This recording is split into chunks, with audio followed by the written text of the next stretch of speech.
So I'm gonna wait another few seconds for you to get back on your chair, and I'm gonna start explaining few tips around the art of mixology or just good bartending and hosting. Okay, the first thing that we did now was to put the glasses in the freezer. This is something that you should always do if you're drinking cold drinks, i.e. a glass of wine, a glass of Prosecco, champagne, cava, something sparkling, or even if you're drinking a gin and tonic. But it is imperative that you do that when you're drinking something that is served in a martini glass or a coupe or a Nick and Nora glass. And the reason being because these vessels do not hold any ice, which means they will get warm a lot faster than vessels, recipients that have ice. So it's very important that we trying to make the environment around the liquid as cold as possible. Okay, sorry, one thing I forgot to say, in case you don't understand something or you have a question, unmute yourself and ask me, feel free. If you know, I'm Italian, my accent can be a bit funny. So if you do have a question you don't understand, just unmute yourself and ask me the question. Any question, then we're gonna talk about it later about, you know, drinks in general, cocktails in general, and maybe life in general, who knows. Okay, so that's the thing, the first thing that we did is put our martini glasses in the freezer. Now, we're going to look at the ingredients. As I talk about the ingredients, I'll also explain the inspiration for this cocktail, the Citrus Delicious. We have been very lucky, again, that after we started doing our quarantini boxes, we had the huge response from brands that wanted to collaborate with us. We work a lot with brands, with Diageo, for example, and we had phone calls from many different other spirits company, which was great, such a boost of morale. One of these, which was really, really incredible for us, it was to work with Belvedere vodka, which is in this bottle in front of you. Belvedere vodka is one of the most popular ultra premium vodka. So you have standard vodka, you have regular vodka, you got ultra premium. This is a fantastic vodka. It's the emblem of purity. It's distilled 4 times. It's only use Polish rye, and they source the water locally next to the distillery. It's an incredible product. For those people that think that all vodka tastes the same, you probably can think so, of course, but I'll, you know, maybe have a little sample to see how really good vodka tastes differently from something that is not as good. Then the other ingredients that we're going to use is the mandarin liqueur. So the mandarin liqueur is simply made by fresh mandarin juice and this product here, which is a fantastic kind of new product. It's called Italicus, Rosolio di Bergamotto. It's a very old traditional style of making liqueur. Rosolio was made by infusing the rose petal, hence the name Rose Olio, oil of rose. And these guys, an amazing bartender and brand ambassador, Giuseppe Gallo, started this incredible product. They won so many accolades. If you can find it, you can find it in Celtic whiskey, or you can find it online. Great with the spritz, as in just with Prosecco, ice, amazing product. Then we have pink grapefruit juice, and then we have a orange blossom syrup. So already, I mean, the name kind of gives it away. We have a narrative in terms of ingredients, okay? So grapefruit juice is one of my favorite ingredients to use for the basic reason that it holds 3 different flavor profile in one product. So as you know, or you might not know, we have 5 different tastes in our mouth. So salty, sour, sweet, bitter, and umami. Umami is not very popular in cocktail unless you're having a Bloody Mary which is the tang that you get. Like, for example, I'm sure some of you know this already. Forgive me if I'm explaining something that you already know, but it's that tangy flavor that you get, you know, from aged cheese, Parmesan, Worcester sauce, meat, mushrooms. It's that, you know, tang. The Romans used to use it centuries and centuries ago. And the way they were using it with this sauce called garum, which was the leftover from marinated anchovies, which is exactly the same ingredient that gives the tang to Worcester sauce, okay? But let's forget about umami here. Let's talk about the citrusness in our drink. So we have the mandarin liqueur, which is made with mandarin juice or another citrus element, and bergamot, which is at the base of Italicus. And then I wanted to give something quite airy. You know, sometimes this is gonna sound a bit weird, but you know, sometimes when you spray perfume on you and you feel like you kind of inhale the perfume, I wanted to give that feel to the drink. So I've used orange blossom water to a very simple sugar syrup. I wanted to give that extra vapory feel to the drink. So now what we have to do is the garnish ready. The first thing that you do when you make cocktail is the last thing, and consider it as the analogy of when you cook. Let's say you're making a beautiful, I don't know, spaghetti with tomato sauce. You want to serve the dish as hot as possible, otherwise it just doesn't taste as nice, okay? So the first thing we do is make sure that the Parmesan is ready, or the basil leaves are ready to go, or the black pepper is at hand, so that we can just bang, garnish it and serve it. And we're gonna do exactly the same thing. We can't wait that the drink will get warm. We have to go pa, pa, pa, and get it ready. So the first thing I'm gonna ask you to do is we can start with the lemons, okay? You should have 3 lovely lemons, and we're going to get 40 ml of lemon juice. So I would say that a lemon and a half would be plenty, but just squeeze 2 lemons. It won't go off. You can use it later for your next drink, and all you have to do is cut it in between the middle and juice it. I have a little juicer here, simple as.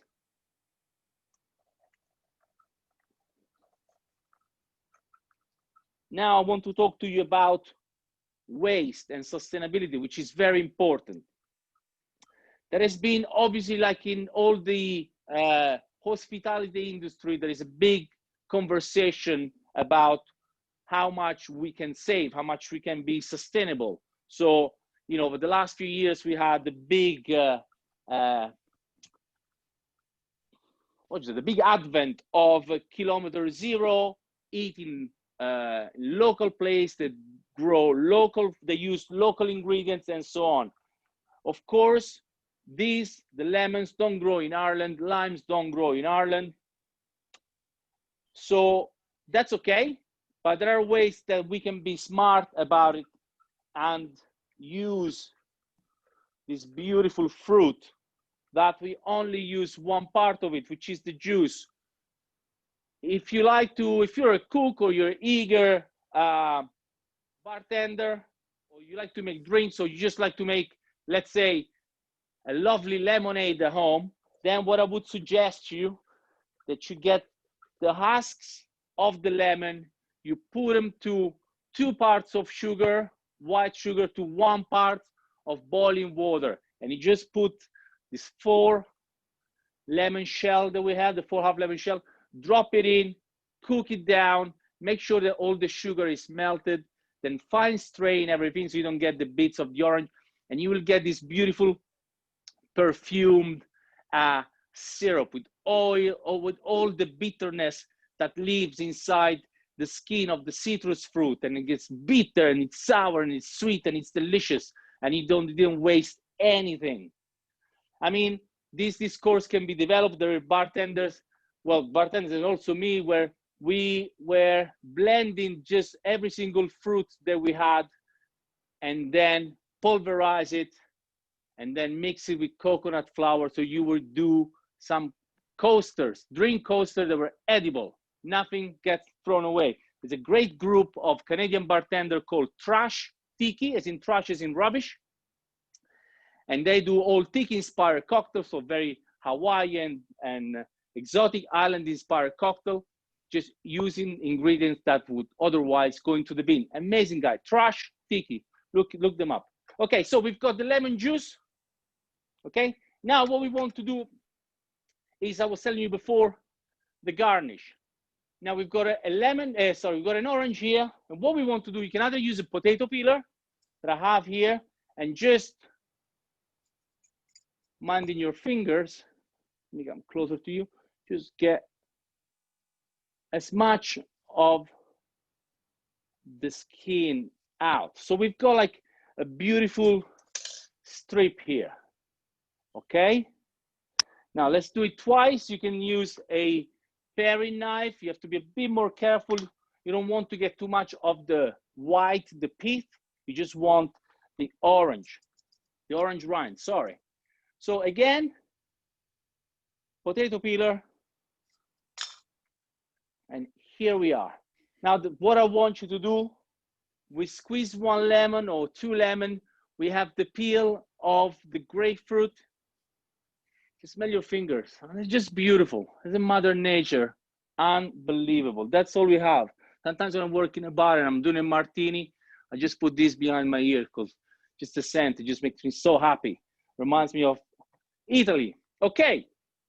Now we're going to be more technical. And then what I want you to, when I tell you to stand up, when I tell you to do so, because we're going to, excuse me, we're going to shake the cocktail. Or I'm going to show you how we shake the cocktail. Okay, so there are different ways to chill and dilute a cocktail. So there is a stir drink, like, I don't know, you would know, like an old fashioned or a Manhattan or a Negroni. And then we have throw drinks. So we get ice and then we throw the content of a shaker into another one and into another one. This will aerate the liquid as well as chill the drink. But probably the most common way of making cocktail is by shaking. So in bars, we shake cocktail primarily for 3 reasons. First, to show off. No, it's not true. The first reason is because we want dilute the drink. So every time you shake a cocktail, you get about 10% dilution. The second reason is, of course, to chill the drink. We want the drink to be chilled. The third reason is to emulsify or give a texture to the drink. There are certain drinks that you might have tried before, like an espresso martini or a whiskey sour, that have always this beautiful froth on top. What this froth is doing by emulsifying the ingredients with the air, okay? Just like you do it with cream, okay? And this gives a complete different perspective and texture to the drink. So it's very important that when we shake right, because it's imperative. It's like when you stir a sauce, you wouldn't just stir half of the sauce, right? You will do the whole thing. You do a few times. So what I want you to do now is stand up and grab the jar, the empty jar. This has to be done while standing up. So what I want you to do is to get your thumb of your right hand onto the top golden lid, and you have to do the same with your left hand. So 1, 2, nice and simple. And then, just like a rugby ball, you're gonna firm and secure the bottom of our jar. You got this? Very easy. I'm sure you got this. Now, one common mistake that amateur bartenders do is this. Look at me on the side. Just very short hand movement. We don't want to do that. We really want to get as much vigor and energy and power into our shaking jar for about 15 seconds. So we really want to be sharp and snappy and strong and fast, okay? So when you do, you really have to stretch those arms, bring the jar to your chest and then stretch those arms out like a rower. You know, when you row on a rowing machine in the gym, that's what you want to do, like pa, pa, pa. This is not used. I mean, it is used, but it's just not great use. Just want to give it a good push, okay? Let me show you. So, just gonna put 2 ice cubes inside my jar. You don't have to do it, just for the sake of showing. So this, what happens when you shake. The 2 cubes are already in. Now, when you shake with vigor, this is what happens.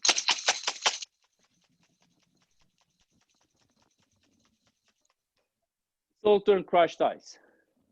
Okay, so that's what you want. Please promise me you're gonna put effort, stand up and shake, okay? Now, we know how to shake. Very important, make sure that the jar is closed, otherwise you're gonna be wearing the cocktail as opposed to drinking the cocktail. So a little recap here, all our ingredients in front of me. We've got 2 straws on the side, which I'm gonna go through in a second. We have the lemon juice. We have the garnishes. And do we have the ice? Yes. Are we good to go, Greg?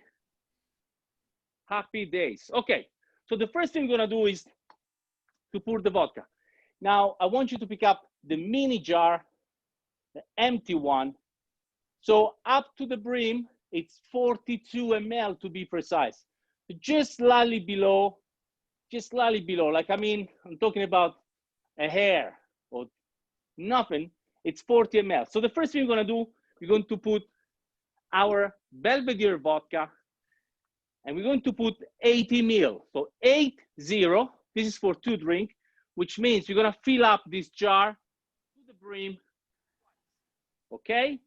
So 40 ml to the brim, 1, it goes. 40 ml to the brim, 2, in it goes. That was so easy. You guys are all engineers, so I'm sure you got that covered. Now, second, we're gonna put the mandarin liqueur. We're gonna put 20 ml, so half the amount of this jar goes into this other jar, and we're gonna put it inside our shake, shake, shake jar. Again, super easy.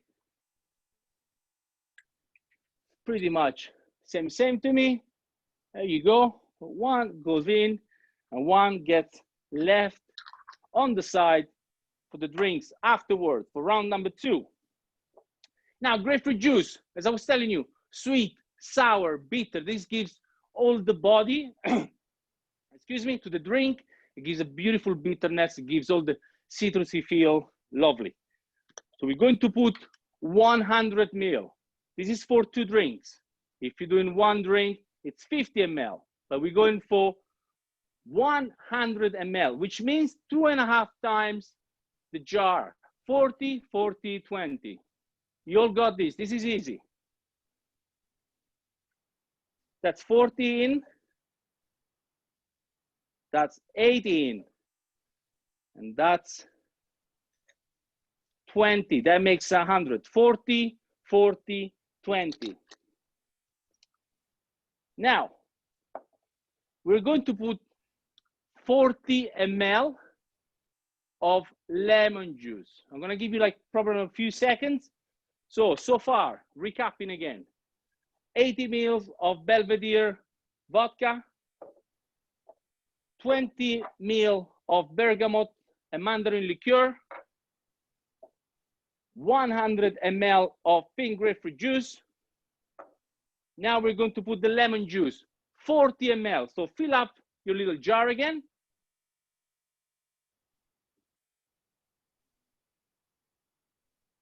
And put it in, nice and simple. And we're going to put the same amount of orange blossom syrup, 40 ml, so 1 jar full. This is too easy for you guys. I should have done something a bit more difficult. 40 ml, in it goes. Have a little smell, lovely.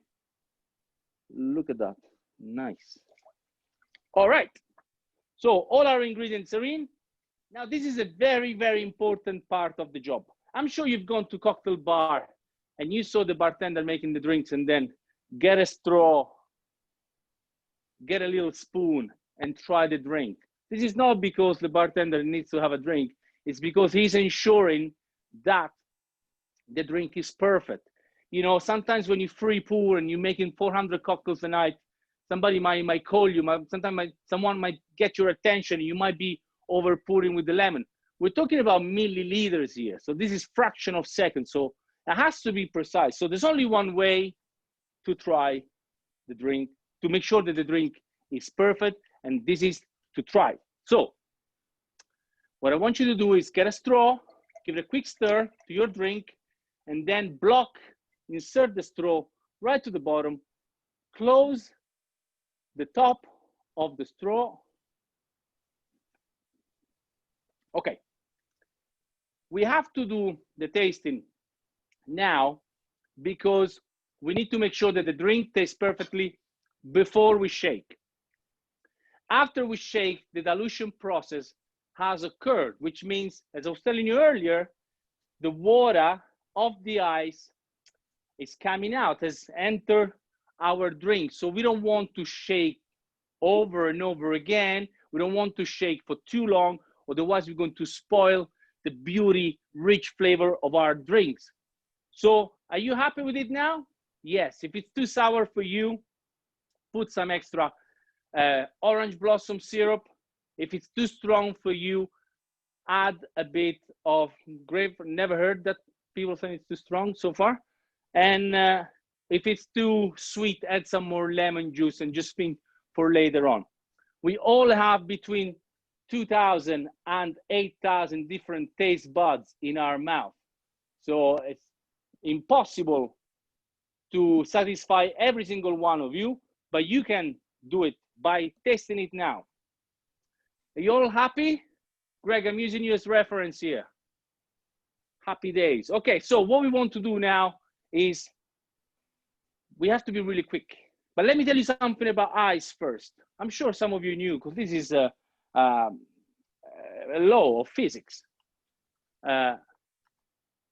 When you go to a bar and you ask for a gin and tonic, always make sure you get plenty and plenty and plenty of ice, because ice will keep the ice as ice, which means the more the ice, the colder the temperature, the less dilution, which means your drink will stay fresh. If you put an ice cube in a gin and tonic, it will melt like this and your drink will be spoiled. So always a lots of ice. And also remember, a measure of gin is always a measure of gin. A bottle of tonic water is always a bottle of tonic water. So always get lots of ice, and also ice is free.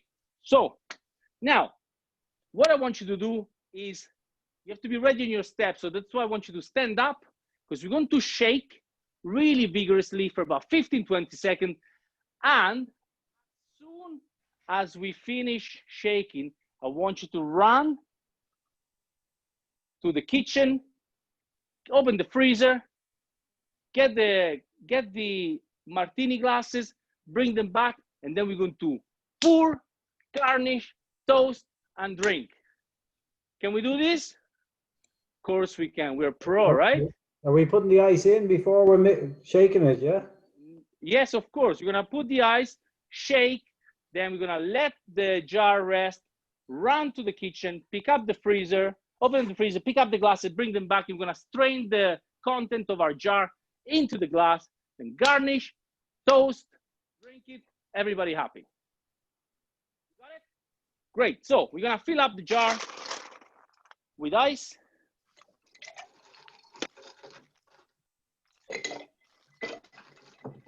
Lovely. And then whenever you're ready, like we did before, close the jar nice and tight. Then thumb, and we're gonna start shaking. Stand up and just stretch those beautiful arms that Mama gave you, and just go for it. 15 seconds. You really want to hear the clack of the ice hitting the top, hitting the bottom of the jar. Really go for it.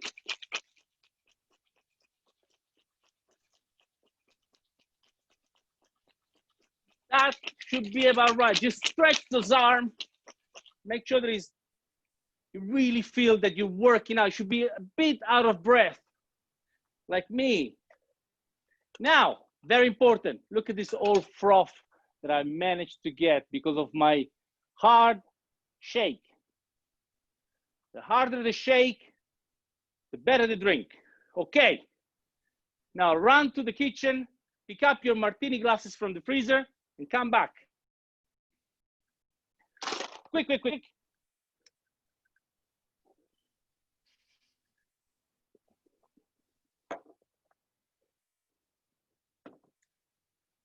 So now, we want to close, almost close the jar. So we leave a little angle in between the lid and the mouth of the jar, and this will help keeping all the ice inside the jar. We don't want to have any ice inside the drink. So we're going to, just on top, you're gonna fill up one jar, one glass, gonna fill up the other. That's beautiful. And we're going to keep on topping up the other one and the other one. This is perfect measurement. Well done, me. Hope it's the same thing for you. So look what we have here. To same amount, lovely drink. Now we have to be real quick, sorry. What we want to do is to get the orange peel. Let me go close to the camera so that you can see better. And I want you to get your fingers like that. So it's almost you're about to spray the oil onto the drink. So like so, and then we're just going to press our fingers so that the oils are going to go, but we're doing this on top of the glass, yeah? So get your hands, get your orange rind, and right on top, I mean an inch away from the top of the liquid, we're just going to spray. You hear that? And again, and again, until you feel there is no more essential oil inside the rind. And we're going to do the same things for the other drink. So right above, and I mean 1 finger from the drink, we're going to spray all the essential oil that are in our drink. Beautiful, look at that. Now, you can, if you really want to be an expert, you can just pass the oil, the oily skin around the rim of the glass, okay? Otherwise, you can just discard the twist. And now the moment we've been waiting for. Now, just one thing, always remember to hold the martini glass by the stem because you don't want to put your warm hand and warm up the liquid, okay? Just like white wine, always use a stem. So here's to you guys. Slauncher, salute. Let's try this bad boy. Cheers. Oh, that's delicious. So good.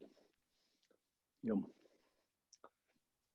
So, Cheers. obviously, it's very, cheers. It's very zesty. It's very rich. It's quite sour. A bit of tingling at the back of your Relax there, mouth. Gary O'Reilly.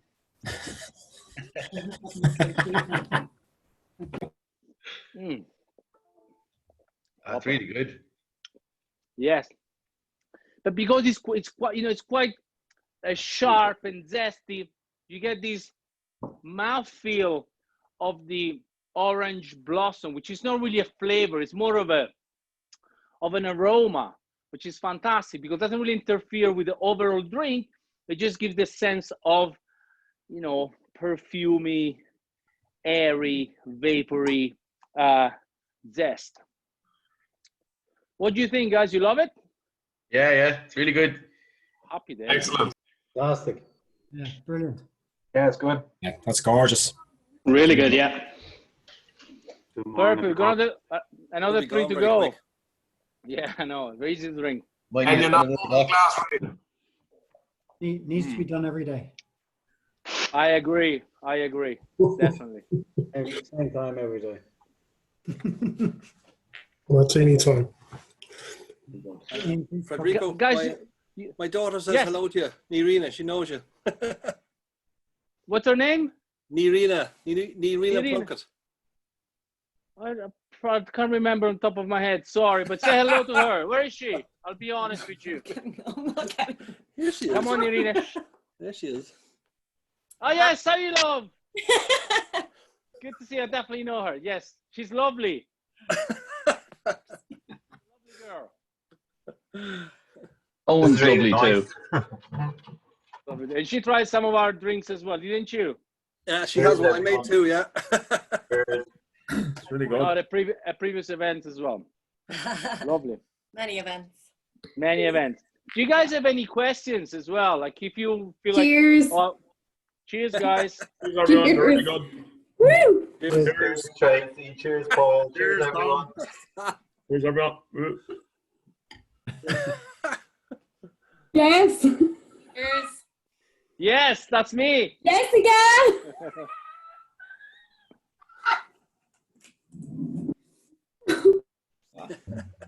You've been practicing. That's you, Greg. Catherine, did you open that box a little earlier today? The spare box. Greg, on behalf of Ethos, do you have any questions or are you happy? Do you want me to stay on the line and have a little chat with you guys? Or I'm happy. I still have time to hang out with you guys. We're all busy drinking now. I know. Hey, Federico, it's Fergal. Hi, Fergal. I can see you. Yeah, how are you, man? Come here. What's your favorite cocktail? Well, I'll be honest with you. That depends on the time of the day, the time of the year, the mood. I mean, no, I'm totally honest. Like, I love bitter drinks before I have a meal, like especially dinner time. So I don't know if I'm sure you guys, some of you might know, some of you have experienced it, the art of aperitivo.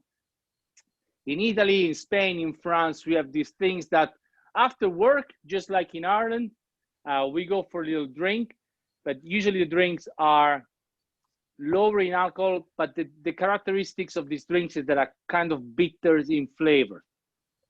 And also they're always accompanied by a little bits of food, whether it's a little bit of a sandwich, bit of cheese, olives, peanuts, crisps, you know, you name it. But there's actually a very old tradition. The word aperitivo comes from the Latin word aperire, which means to open up, because bitter flavors open up your stomach for the food to arrive. So that's why you always start with bitter flavor before your meal, and you finish progressively with sweet flavors. So if it's summer, I love an Aperol Spritz. It's jovial, it's social, it's fun, it's low in alcohol. If I'm going on a nice, you know, a nice dinner in a nice place, I like to have a Negroni, slightly bit more mature flavors, as in a bit more heavy. But in winter time, I love an espresso martini. I love I still love a great mojito, a great daiquiri. I love a good pina colada when it's properly made. So I love drinking. That's my job. But everything has an occasion for me. What's yours, Fergal? What do you like? Old-fashioned. Old-fashioned, good man. Just Every you time.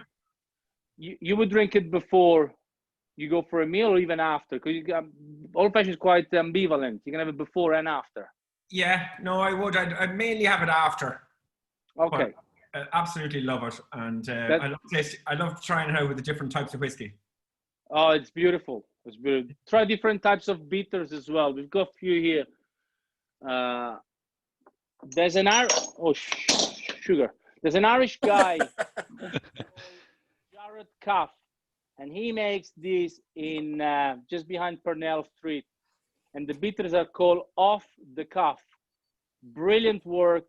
Small, independent Irish guy. Brilliant, brilliant, brilliant. Amazing. Makes a lot different. Yeah, Off the Cuff. I can send it to you if you want, Fergal. Nice tip. Nice tip. It is absolutely gorgeous, that drink. Great. Absolutely fabulous. Well done. Great. I'm glad you enjoyed that. All right, guys, are we gonna say goodbye until next week? Yeah, until next week. Thank you so much, guys. Best of luck. Thank you. Very good. Thank you. Yes, thank you. Thank you. Ciao, guys. Bye-bye. Thank you very much. Bye now. They are really, really good. Yeah. Good luck for it now with the rest of the afternoon. Yes, I can't believe I have to do this now. Just what happened at the end. I've never felt so chilled before facilitation my whole life.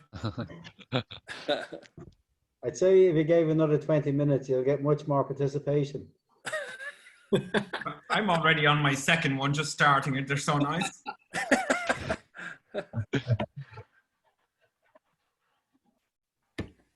I mean, I have to say, that whole experience is just top class, isn't it? He is fantastic.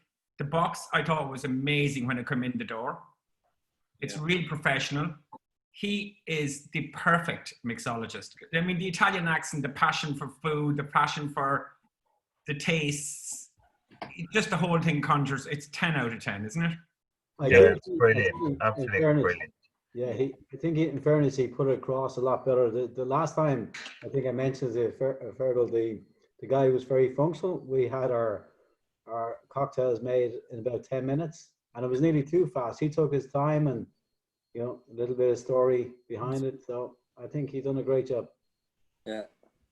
Jesus, I think that now, that's the first time I've done that, and it is a fantastic experience. I think it's we'll talk a little bit about stealing ideas over the next few months, but like, I mean, I'm definitely going to steal that, both for a family event, but also for companies. That's just brilliant value. I don't know how much it costs, Greg, but it's just a brilliant experience. It was brilliant.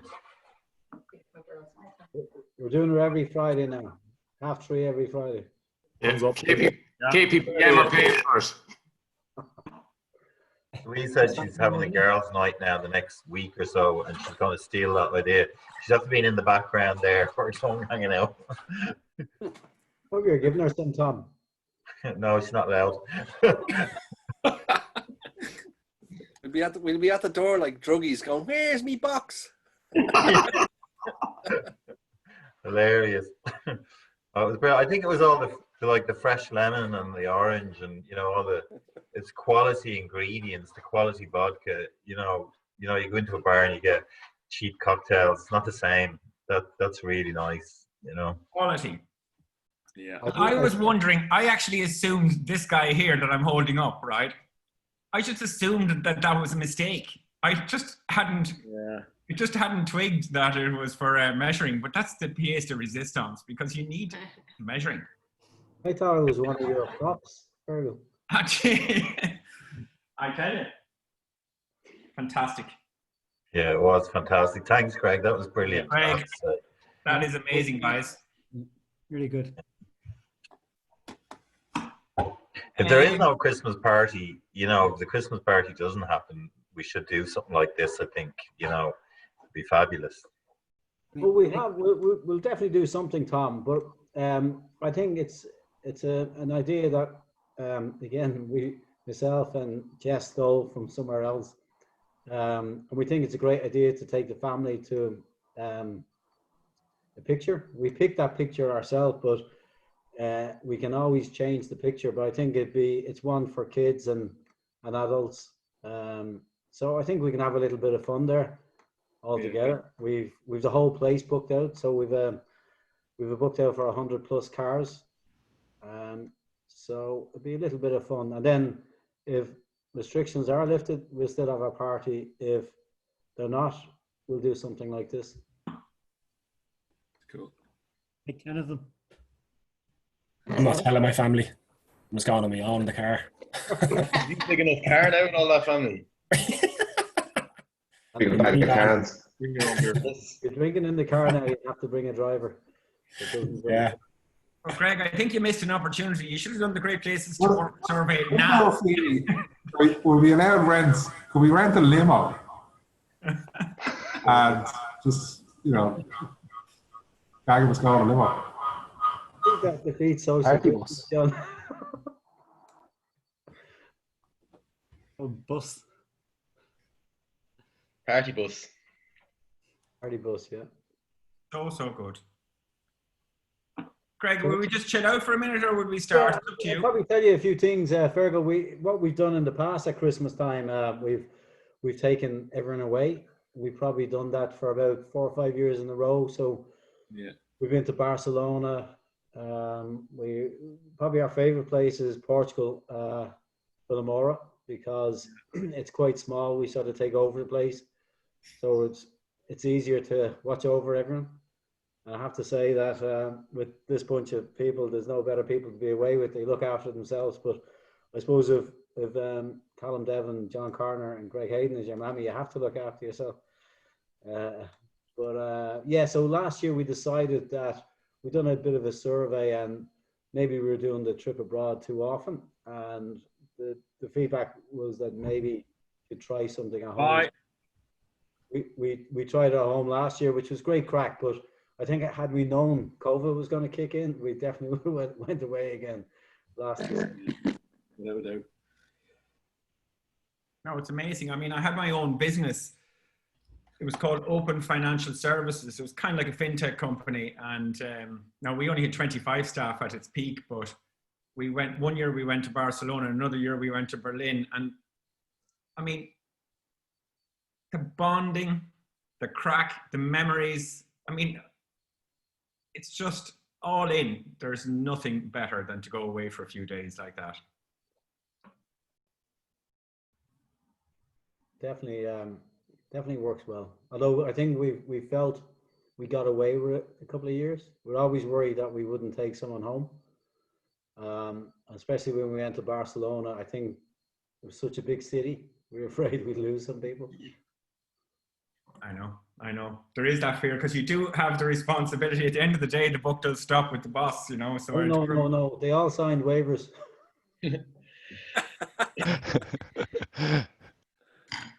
Oh. Well, so what other kind of things do you do? I mean, I heard you, did I hear that everybody got an extra kind of bank holiday in August, was it? Yeah. Fairly nice touch. Again, it was Jess's idea. I don't know where she stole that one from. But yeah, she said it was probably a couple of weeks before the bank holiday weekend, the August bank holiday weekend. So how about we do a double bank holiday weekend? So it's just a little thank you for, you know, everyone that's worked so hard remotely, remote from the office, remote from each other. Well,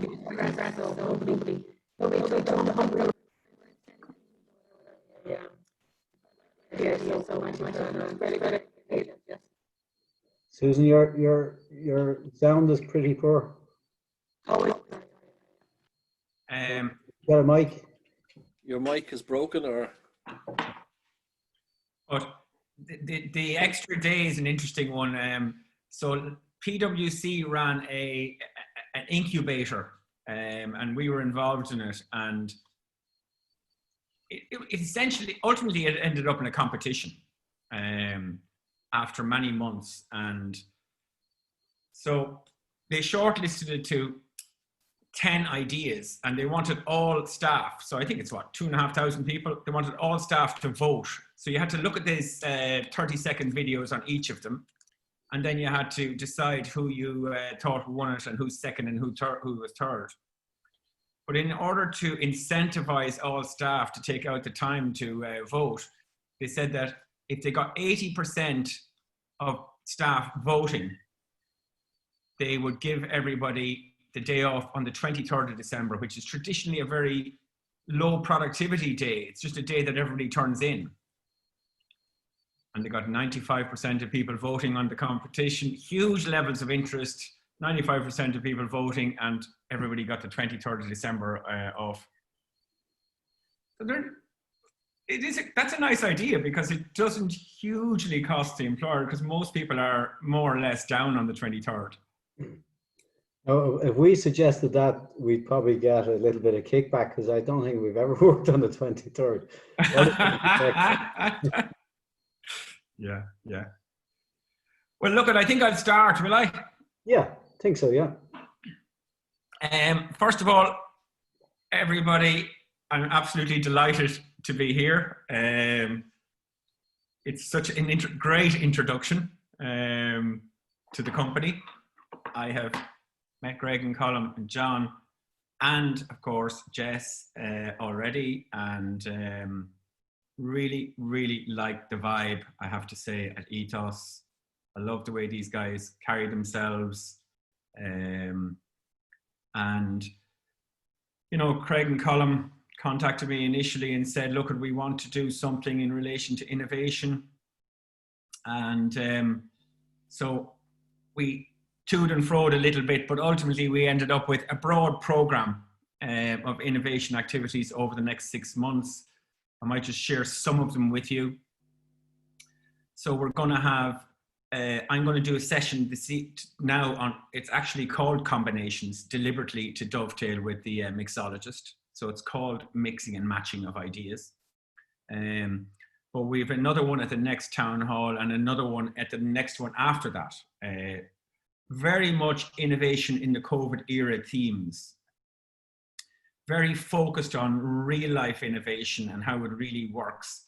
But all of them have a couple of common themes. Firstly, there's a little bit of dovetailing with fun, such as the mixologist, to reinforce the message.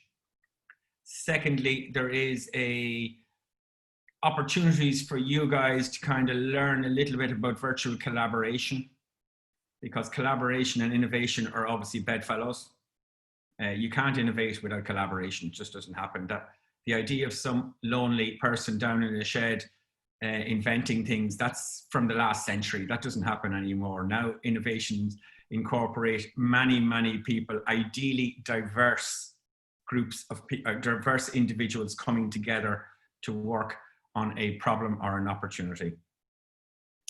And so it'll have that as a second element, and the third element will be a competition element, where we're going to put you essentially into teams. We can talk a little bit about whether you prefer to be self-selected or forced into a team, but initially for this one that we're launching this week, it's going to be forced into a team. Primarily, that is not for convenience, but because we believe that if we demonstrate to everybody the power of diversity, you'll all begin to see it over the next week or 7 or 8 days in the competition period. You'll begin to say, God, it's interesting that they had that perspective coming from a completely different place than I had, etc., etc. And hopefully that message around diversity will be driven home.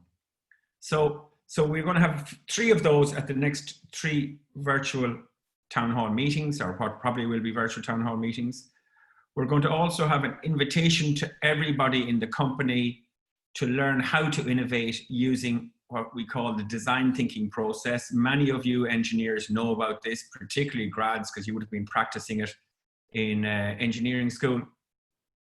But design thinking is the most widely used and proven approach to problem solving and seizing opportunities.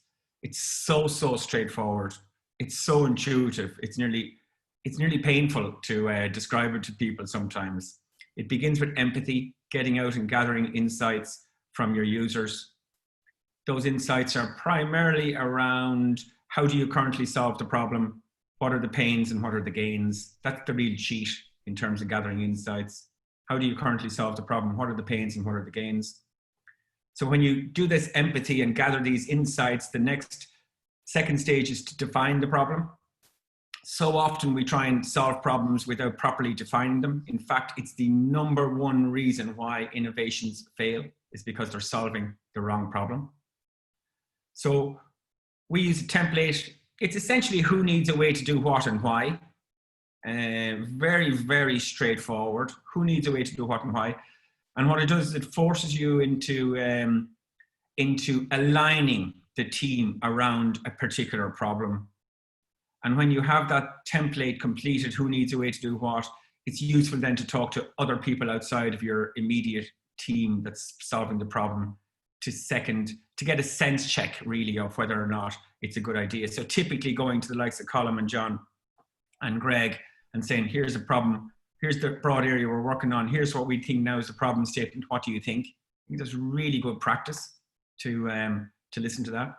So then it's empathy, define. So now you have the problem defined, and then we move into ideate, which is the creative kind of brainstorming session that we all enjoy. In fact, most of us jump straight into solutions. We don't actually focus on the problem. It's a default of the human being. It's a global phenomenon. It's not, and it's timeless. It's not something that's just happened, and it's not something specific to Ethos Engineering or anybody else. And loads of things I could talk to you about ideation. First and most important thing is don't fall in love with your first idea. It's not about the hippo, and the hippo is the highest paid person in the room or the most senior person. They're the people you should never listen to. Everybody's contribution matters. Diversity is key to brainstorming. You should be looking for quantity trumps quality, and not only does it trump quality, but it breeds quality. So it's all about divergent solutions initially, and then you begin to converge on ideas through some kind of an assessment of impacts and blockers. But I'll be talking to you about this at the design thinking session. And once you land on a solution, again, there's this template that I would use for solutions. So it aligns the team. That's all you're trying to do here with these templates. Aligning the team on what the solution is. It forces you into describing it in as few words as possible, which is always good. It's a form of prototyping, putting something into words.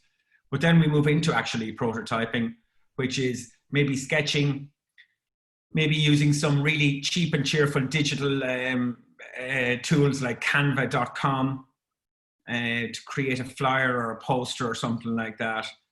Or maybe doing a video. Could be a selfie video off your telephone, or you could use something a little bit more flexible, let's say like GoAnimate or Powtoon, those kind of free of charge animation videos. And then with the prototype, you get out and put it into the hands of the users and test it. And again, of course, the prototype, it's all about show, no tell. So you don't need to give all this context. You just need to put it in the hand of the user and say, what do you think? And then you've got to be open-minded enough to listen to what the user is saying. And that sounds linear. It's empathy, define, ideate, prototype, test. But of course, it's not linear. It's iterative and it's cyclical. So when you get your test results back, you're back into doing more empathy, fine-tuned empathy. This is based on what you found out from the test results, tweaking that problem to be solved, that definition, tweaking the solution, or maybe pivoting out altogether, depending, but hopefully just tweaking, and then tweaking the prototype, tweaking the test, and getting back into get some new test results. And then these rapid iterative cycles, ideally you want to get 3 or 4 of them done very, very quickly with only a small number of users. And almost all of the time, you have increased the possibility of success 4 or 5-fold. So the reason why 90%, 97% of innovations fail is because they don't do, because what they do is they jump straight into solutions, they don't do any tests, they go all in with their solution. They're, what the hippo in the room has said, and they go all in, and it's an absolute disaster, and it fails, and they move back into risk-free environments and do what they did all along and wonder why it's not successful. And the reason why it's not successful is because they haven't followed the basic guide stage posts. They haven't followed the basic principles of what works in innovation. So we're going to have one of those invitations to everybody to participate in a design thinking sprint. It'll be a half-day sprint. And I personally would expect, my experience would lead me to think nearly everybody would volunteer to participate, because you're going to learn not only a skill that's useful to Ethos, but it's a life skill for you, both in your career, but even in your own personal involvement with a social enterprise or a community organization that you might be part of. It's just an invaluable skill. So that's going to be part of it. And if we'll run those probably for about, I haven't finalized this now with Greg and Colin and John, but probably in groups of about 25. So if everybody volunteered, we just run the same thing 4 times. And the idea is that the leadership team, along with myself, I certainly initially would probably come up with what the problems are to be solved, because these will be real world problems that we'll practice. We use the innovation, this design thinking process to practice on these real world problems that are of interest to Ethos Engineering. So it's a double whammy. You're learning the design thinking process, you're learning about collaboration, but you're also trying to work on real world problems, trying to solve problems that are of value to the organization. So Fergal, sorry to interrupt. Someone got dropped out of the Zoom. Would you be able to let them back in there? You're a good man, Sean Brady. Apologies. Yeah, good. Well spotted. Thank you. Well spotted, Paul. So yeah, that's the second part. So we've got these events at the virtual meetings. We've got the design thinking. Then we again, we need to discuss this in more detail, but possibly some kind of a call, an ideas call, where you enter into some kind of a bigger competition. It's kind of like a recognition event. It's an opportunity for the organization to kind of highlight innovation, because the one thing is for certain, you are not starting on an innovation journey, as all of you know. We're just looking to accelerate what is already a very significant innovation journey that you're on as an organization. So celebrating what you've done so far, maybe particularly during COVID or something like that, is on the agenda for discussion. And then the last thing is forming, after Christmas, forming a kind of community of practice, a kind of a loose network of people who are really interested in really building a culture of innovation at Ethos Engineering. And I'll be there to support you in all of those stages. But then at some stage, of course, maybe going into Q2, you're kind of on your own. And so I see myself as giving you a kind of leg up.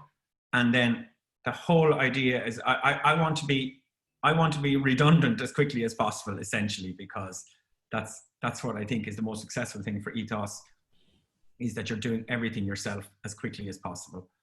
So that's ideally the kind of thing we've talked about with Greg and Colm and John, and really looking forward to it, I have to say. The guys, as I say, they are ballsy. A lot of organizations I would talk to wouldn't go so full on so quickly, but I think it's the only way myself. Commit to this and it'll work. You go in with a loose commitment, it's going to loosely work, and nobody's really going to get satisfied at the end of the day. So yeah, look at a couple of things about myself. My name is Fergal Brophy. I work as an entrepreneurial specialist at the UCD Innovation Academy, and I have my own innovation practice at fergalbrophy.com. I work with loads and loads of companies, really nice spectrum, very, very lucky.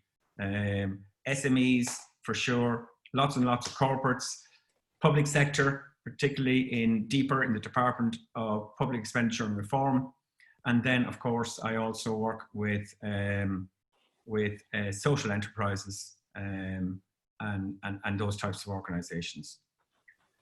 So you can look me up on LinkedIn and definitely try and connect if you'd like.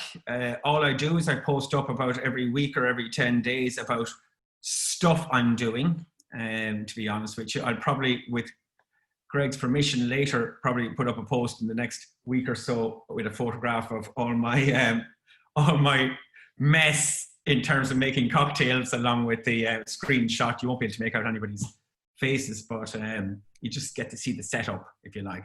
So I do lots of that type of stuff. So stuff you might pick up and be interested in, basically. So that's a long introduction. That just shows you that's the cocktail for you, you know. That's what happens. So let me talk to you a little bit about innovation in the COVID era. Oh, in fact, let me first start by saying, I tell you what we're going to do. In terms of virtual collaboration, my single biggest insight over the last 6 months is that the gold is in the chat box. So this is something you should all take on board when you're having meetings, particularly meetings with more than 4 or 5 people. If you think about the chat box is something we don't have in the real world. In the real world, if we're all in one room, I'm talking, everybody's listening. Let's just say Paul Teig there asks a question. then Paul and myself now engage in a conversation, everybody else listens. In this virtual environment, in the Zoom world, we have an extra tool for communication. It's a really powerful tool, and it's called the chat box. And for me, it really brings up the virtual environment to nearly as good as the in-person environment. That's how powerful it is. So let's just start off by everybody opening up their chat. Make sure you're set to everyone on Zoom, because sometimes it might be preset to maybe one individual or whatever. So let's just all put in, what hobby or interest have you developed in the COVID era? What hobby or interest? If I was to think, you think about one thing that you kind of focused on at some stage during it. Like John Mulvey there is straight away coming into running, drinking, Catherine O'Brien. So what I love about this is that you guys can look at your kind of friends that you may not be in touch with too often, and you can scroll back down and kind of have a look to see what's happening. So running, Catherine O'Brien is drinking, Michael Boyle there is on cycling, and Tasha's drinking cocktails. I like that. Angie is on painting. Angie, is that painting walls, or is it painting pieces of art? Kieran is on gambling. I've done a lot of that myself on Poker Stars. Shauna Dwyer's on skipping, and you can see there all the way down, spending time with the missus and video games and golf. So really all you want to do there is focus on the people you like and you would have hung around with quite a lot in the office environment. Like look at Ethos Remote. We don't get to see the name. Loving My Wife is what they have focused on. Larissa's on painting as well. Games from Sean. Jason is taking up golfing or maybe double down on golfing. Chess, we've got tennis and gardening and cooking. Isn't it amazing when we see the wide range of interests that everybody has developed over the last 6 months? Engine swap in a classic car. How interesting is that from Neil Murray? DIY from Anthony, and losing weight from Andrew. Aisha, skating, look at that. Cocktail making from James, and so much more. Family twisters, gardening and jazz and cruising the Shannon and Python programming. What an interest that is from Nico. Like Greg told me, he probably, I don't know, he mentioned it kind of earlier on, but I wouldn't say too many know. That guy's after doing a course on AI in MIT, and he's now doing one on blockchain at MIT since COVID. I mean, seriously? Tanya is on hiking. James Byrne is on farming. Good man, James. Walking, gambling. We've got so much more. Revit from Bernard. I'd have to ask Bernard what that is later on. Maybe you put it into the chat, Bernard. I don't know what Revit is. Is it a game? We've got cooking and sea diving. Look at that. So interesting. Does that stretch further than your own hair? Yeah. And then some comments. So look at, I mean, chat is hugely important. And what you'll see over the next few months with me is that I'm constantly promoting chat. And what you'll see is that when people are making a point, when we're getting into conversations and people are making a point, everybody can come in and say, yeah, I agree with you, Larissa, totally agree with you, Larissa. Or they'll say, yeah, here's a link to a TED Talk or some other kind of resource that might support the conversation. And the whole thing becomes so rich. And it's just pure and absolute gold. So we'll practice that quite a lot over the next few months. As I say, it's as much about virtual collaboration, to be honest with you, as it is about innovation. So it's a little bit of a twin approach we're taking here. Just want to talk a little bit about innovation in the COVID era. We all know it's about 7 months since this fecker arrived in our beautiful island, and it's wreaked absolute havoc on every part of our social and economic life. Fergal, just before you go a bit further there, I just noticed from my notes that I missed something. Patrick Rowe had a little baby boy. Oh, well done, Porrick.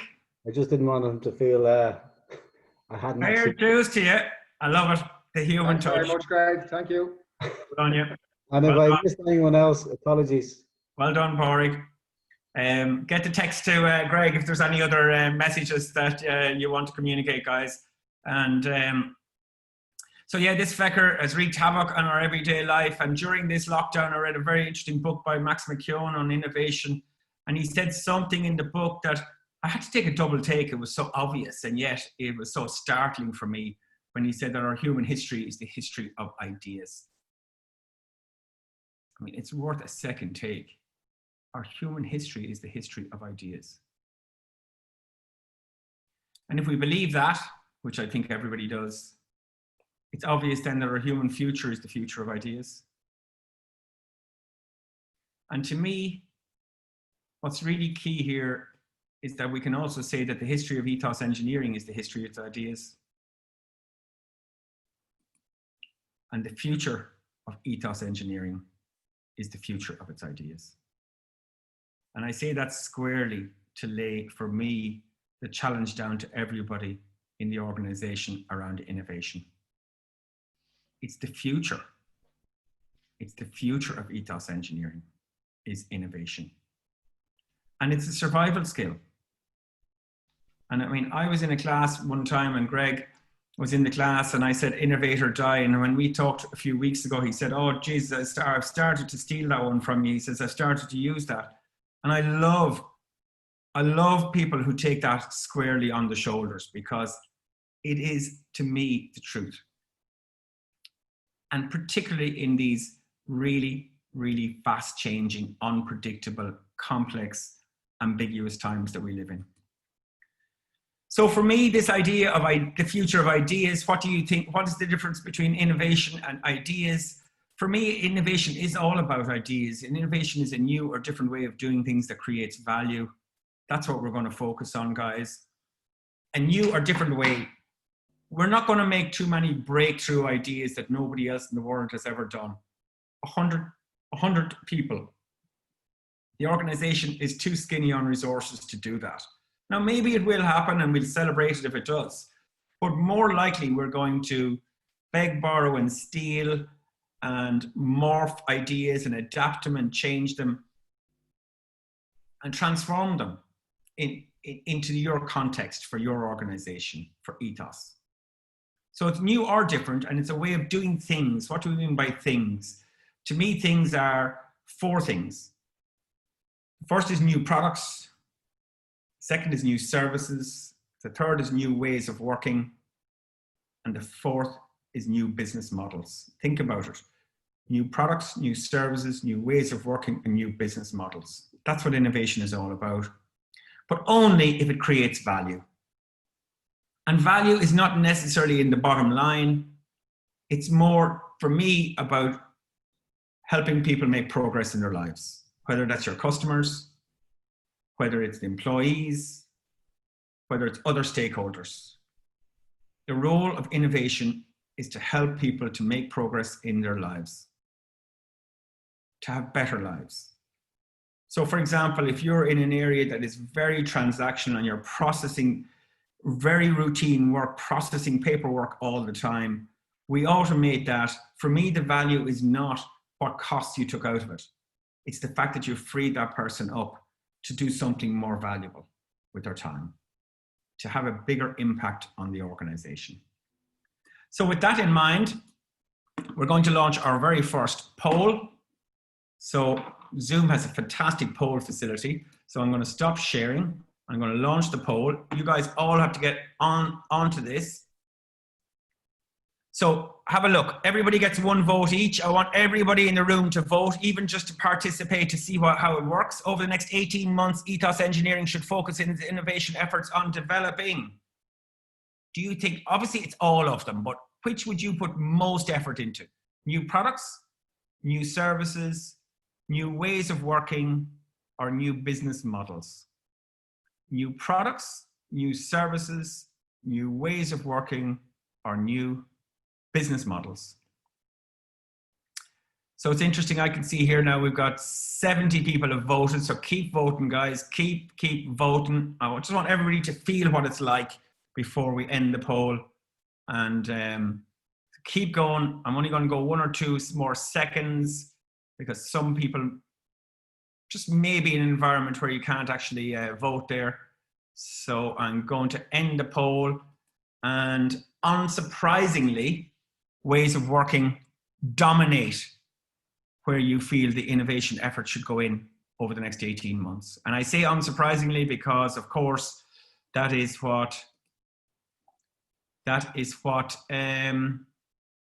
what's really absorbing all our minds, is this kind of working from home, working from the office, some kind of blended or hybrid model. Maybe how do we work with safety, health and safety in mind? All that type of stuff is so, so important.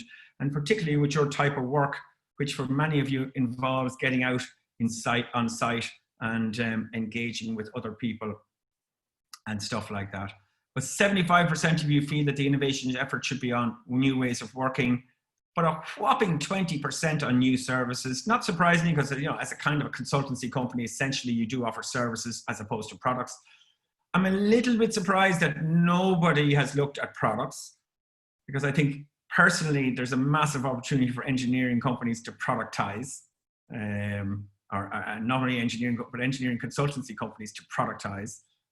But we can talk more about that over time. But nice to see 5 of you looking at new business models. I'm thinking maybe in the data center space, there might be many, many different ways that you could capture value than just a straight kind of billable hours, maybe, or whatever. But that's something for a later time. It's just a little moment of inspiration to get you thinking, and we stop sharing that, and we go, and we talk about that in a second. We go back into sharing the screen then, and so interesting poll. Thank you, everybody. The last thing I want to say about innovation before I get into this particular presentation is that innovation is driven by necessity and curiosity, and never in the history of mankind, in my opinion, have we needed and been more curious about solving the big issues in our world. So that's all the context to saying it's simply innovate or die. But of course, that's so simple. It's so simple to say that, particularly where I sit. You're the ones who may have to do it, and then you're the ones who may think, hold on a second.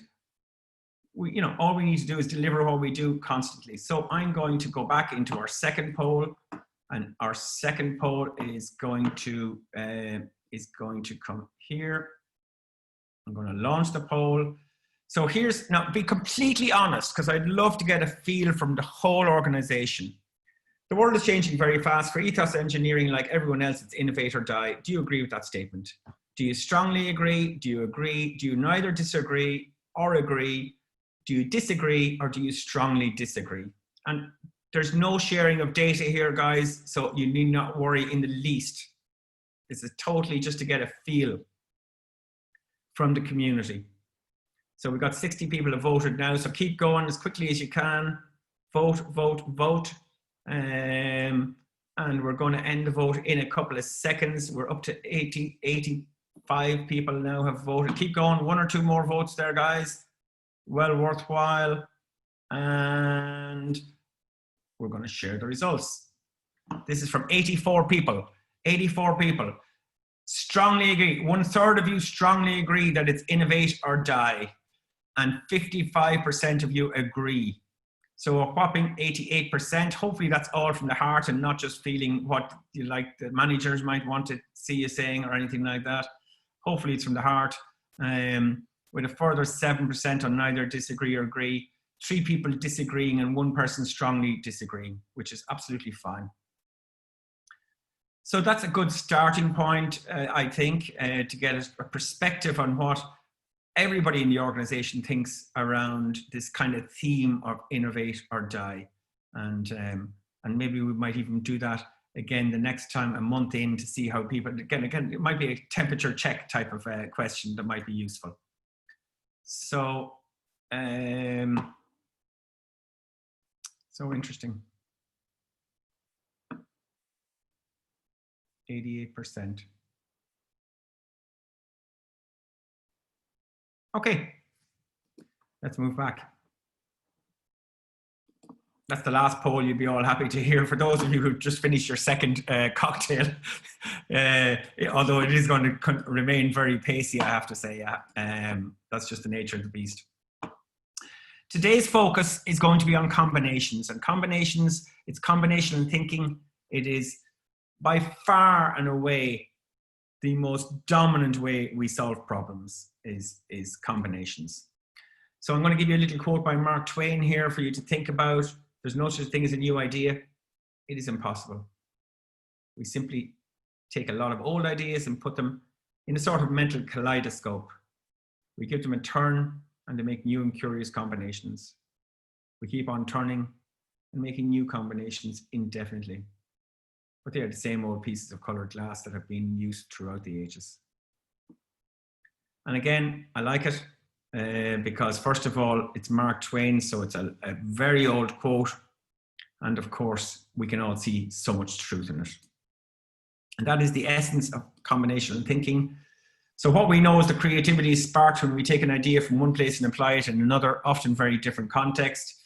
Like what, for example, Greg and Colin and John did in relation to the mixologist there. They took the idea from something they saw, but they've totally transformed it. So they not only took the idea, but Federico had much more storytelling involved, and then they mixed it with me coming in to kind of help launch this kind of innovation accelerated journey. And we've ended up with a completely different product, but a lot of it was taken from one place. So this idea of combinational thinking, it's so many different names to it. Kevin Kelly calls it combinations and recombinations. The god of innovation is Clay Christensen. They call it association.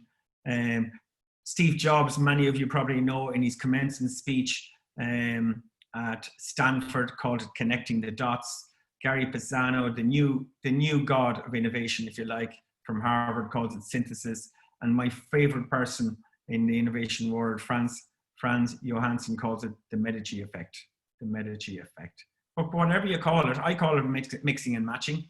Exactly what our good friend Federico did. He mixed and matched to give us those gorgeous drinks. But whatever we call it, it's all about combining two or more products, services, ideas, components, and business models in a new or different way to solve a problem. Combining two or more products, services, ideas, components, and business models in a new or different way to solve a problem. That's what combinations are all about.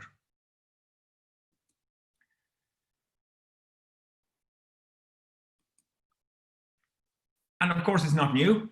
It's everywhere. It's always been. I mean, what did the famous patrons of the Renaissance do? Only bring together painters and sculptors and ceramicists and merchants and architects and engineers and all sorts of other creative people, and brought them into one building and allowed them talk and chat and exchange and share ideas. And what was the outcome? The outcome was the greatest period of creativity in the history of mankind. I mean, even I went back for this particular slideshow.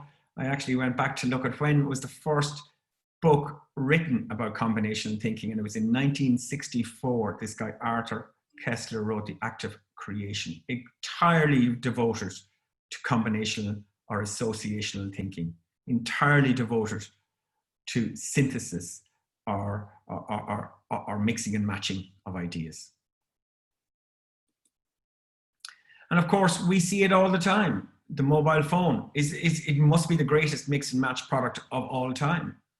I mean, I got to 85 products one day when I started writing down all the different everyday objects that we used to hold in physical form. You know, from your clock, to your calendar, to your photo album, to your maps and atlas, to your books and your photos, and your telephone, the old-fashioned telephone, and your fax machine, and so many others. And it's you get to 85 in no length. But what did they do with the smartphone? All they did really was mixed and matched all of those ideas into one product. Uber. What is Uber? Only a mix and match product. Uber isn't new. the idea of, for example, hailing a taxi or ringing a taxi or ride sharing, which is at the essence of Uber, and mixing ride sharing with traditional taxis with an app to create Uber. It's a combination of product. Even Airbnb. We always brought friends into our houses and offered our beds to our friends. There's nothing new in that. But Airbnb essentially brought that into it totally, they just combined it in a unique way along with the app. And we know the combinations will be the source of many COVID-era solutions. So I'm thinking, for example, I don't know if you know this company, it's S3 out in, I think they're out beside you, they're in Sandyford, Dundrum, and S3. They didn't make the COVID tracker on the left, that's another Irish company, but on the right, what they did do is they mixed and matched technology in order to be able to send messages about people's respiration to the medics. So if have been in a hospital with respiratory problems related to COVID and they release me back into my home, I wear some kind of sensor that sends the data back into the medics so they know what my respiration rates are like at all times. And when it gets to a certain alert stage, it red flags it, and then I ring, we ring you and bring you back into the hospital. But it's a mix and match idea. Respiratory surveillance has been around for 200 years. And when it comes to the solution to COVID, it's almost certain it's going to be a mix and match idea.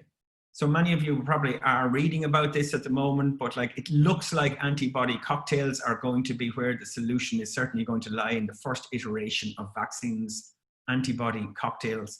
This is essentially, as the name suggests, mixing and matching antibodies. So they're talking about, for example, antibodies from rats and mice that have COVID being mixed with other antibodies that have been related maybe to MERS and SARS and malaria and HIV and other similar respiratory problem pandemics. And one of my favorite stories is these guys here, and should really resonate with you as essentially a MECTEC, mechanical and electrical engineering organization, because this of course is CombiLift, and that's exactly what Martin McIver regards himself as, is a mechanical and electrical engineering company. And they really wanted to try and do something when they went into lockdown, the factories were closed, and so many staff came together and say, surely we can help out in some way. And they began to look at the problem in inordinate levels of detail, as Martin describes it. And they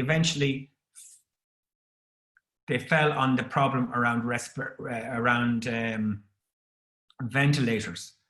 So you might remember at an early stage in COVID, ventilators was a massive issue as we were trying to flatten the curve. We have a total population in Ireland of only 1,100 ventilators. And ventilators are incredibly expensive, and they're globally they're in very short supply, so it's not even that easy to get them. So these guys started to look at ventilators, and they discovered very, very quickly there is no way that they would be able to get regulated quick enough to be able to make ventilators. And they even said that the skill set required to make ventilators was just beyond them. So instead what they did was they focused on what could you do with the existing ventilators. And they invented a splitter. And the splitter sits on top of any brand of ventilator, and it essentially allows one ventilator to serve many patients. One ventilator to serve many patients. And they call it, this is from CombiLift, and they call it CombiVentilate. And this is the original prototype of it. And you would want to look at this prototype. So many of these things like flow and pressure meters, like bacteria filters, like, for example, tidal volume readers. These are all features, or very close to features, that are already in the forklift. So really what they did was they mixed and matched so much of their stuff that they do in forklifts and applied it to ventilator splitters. And they created a completely new category. They were the first in the world to create a splitter for ventilators. And such humble people they are, they decided that they would give the license to produce these free of charge to the world. This is a social enterprise. It's a free of charge license for the world. So it's a gift from Combi Lift to the world. It's the Combi Ventilate, and it's a mix and match, a great mix and match COVID idea for me. We know that emerging tech is going to be a boon for combination thinkers like all of you guys out there. A boon. So we know that in the engineering business, you're going to do so much mixing and matching over the next few years with blockchain, with Internet of Things on the top right-hand side, with artificial intelligence underneath that, with virtual and augmented reality, with drones, not to mention cloud and edge, as Greg spoke about earlier on, and so much more. We're going to be mixing and matching these technologies for years. So what I'm going to do is I'm going to ask you what combinations and associations might shape the future of mechanical and electrical engineering space that you are in at Ethos. What combinations and associations might shape the future of mechanical and electrical engineering? So I want you to take a quick photo of that, because you're going to be bringing it into breakout rooms now. I'm going to send you into breakout rooms for 12 minutes. 12 minutes into breakout rooms.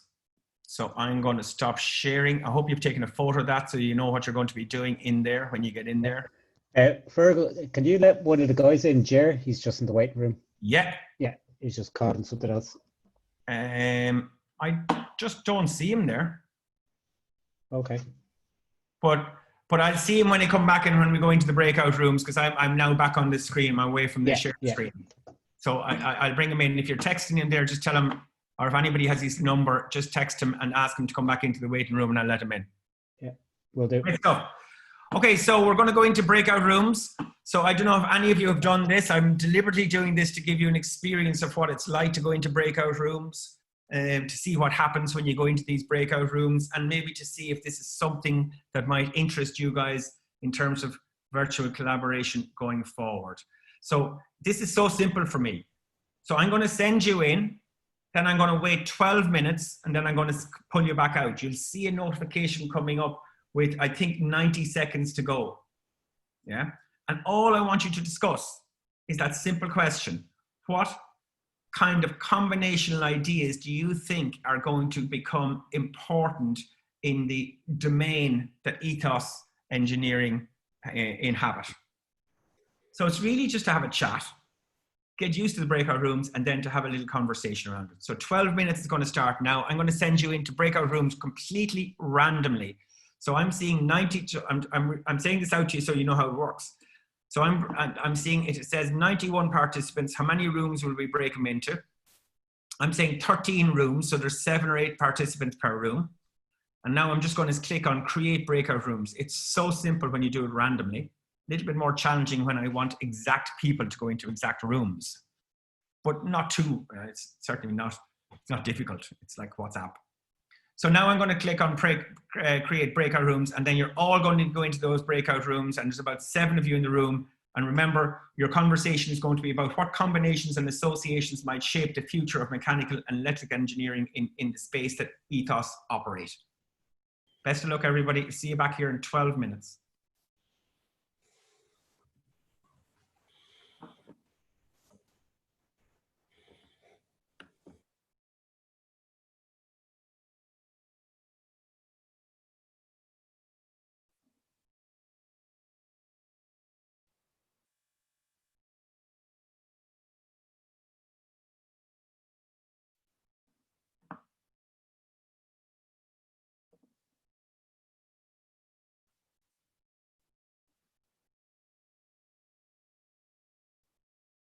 Okay, so Derek,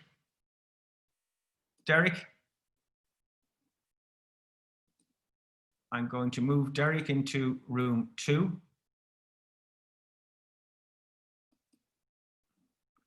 Pete, I'm going to just move into room 3. It's all quite random.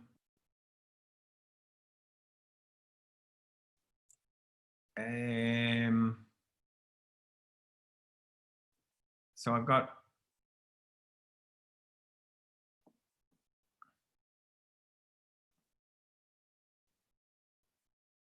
Derek. Yeah, Fergal, I think I got kicked out of that room for some reason. Yeah, no problem. I'm going to just send you into room 8. Yeah, cool. Cheers. Suraj or Simon, can you hear me?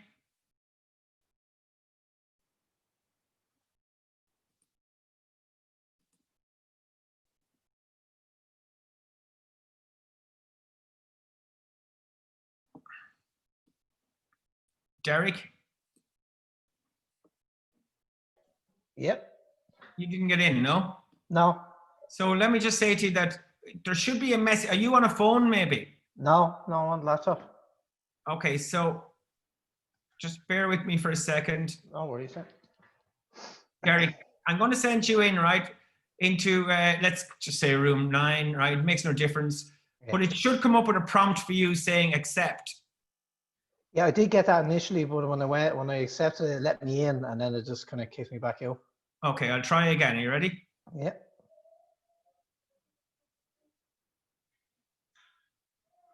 I'm not seeing that in there now.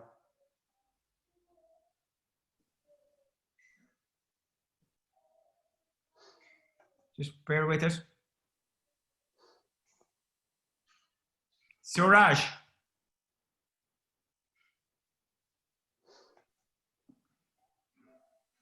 Simon. Okay, Derek, by any chance had you two devices open? No. I was just late. I just walked away just as you had put it up, and then I came back. So it's probably one of the last ones to join the group. That shouldn't make any difference.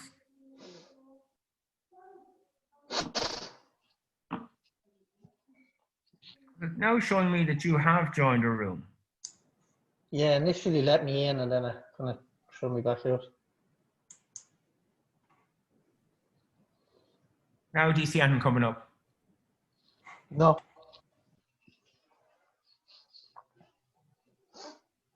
Why is that? No idea. We more use Teams now than Zoom, so. Yeah, well, just bear with me for a second. Pete. Yeah. Pete. Hi, how are you? Hey, not bad. How are you? Good, thanks. I'm a little late. It's probably all over, is it? No. Have you just joined? Yeah, well, I was on earlier on and then I had to jump off again. So Peter Whitty. Are you Pete and Peter Whitty? Yeah, that's me both, yeah. I was on the phone earlier, so I started to join on the phone as well. So which do you want? I think, which is your computer? No, this one. So take this one, I'll leave the other one. Peter Whitty. Pete, yeah, Peter Whitty is the computer, yeah. Okay, I'm going to move you into a room and hopefully it'll work. Okay, great, thanks. There should have been a prompt coming up to you there.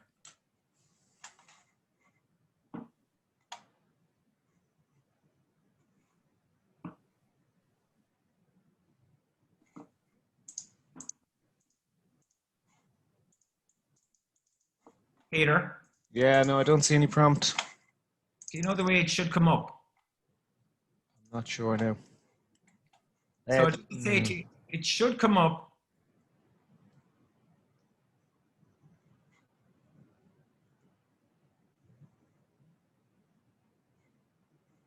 No, still nothing. It's gas. You and Derek seem, just something seems to be the issue there.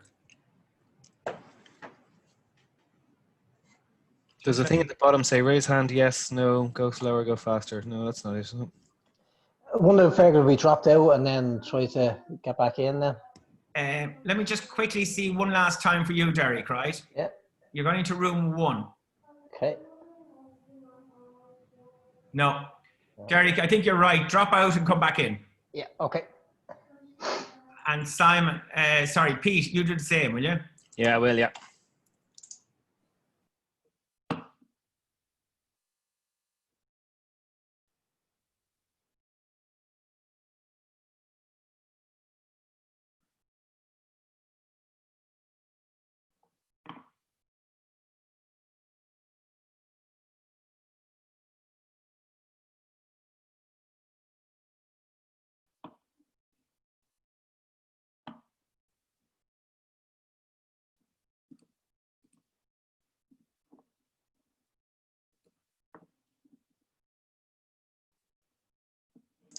Hello Now, again.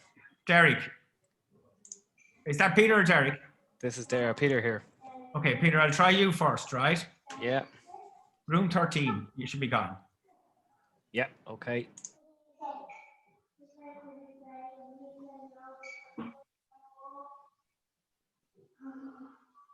Okay, Peter seems to be gone. Yep. So therefore, it's only you, Derek. The awkward one, yeah. Room 8. Perfect, yeah, that's come up now. Cheers.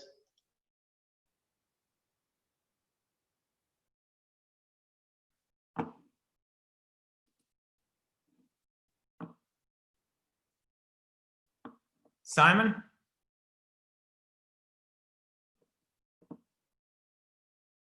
Simon?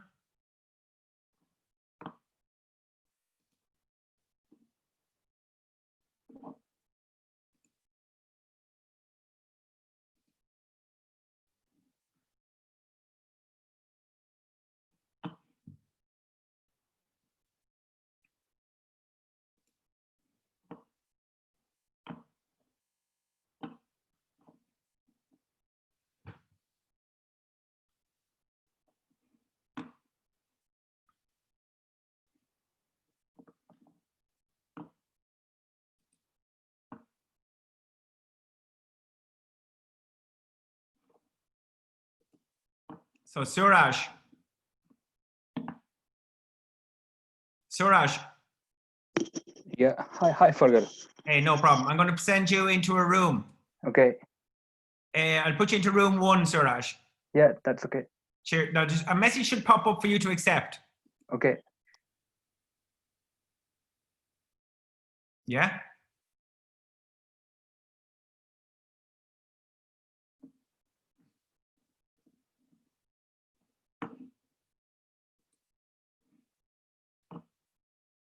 So Simon.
back. We were just all saying cheers, having another cocktail there. Jeez, I'm a third cocktail. Starting to suffer. I'm out actually.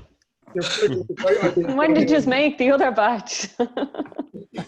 Before. When's the next box coming in? Beer, Aditya. Are you there with beer on? Yeah. Yeah, have a beer. Yeah. Tracy, have you drank all yours? Yeah. Going down nicely. Look at Coxie. Bragging.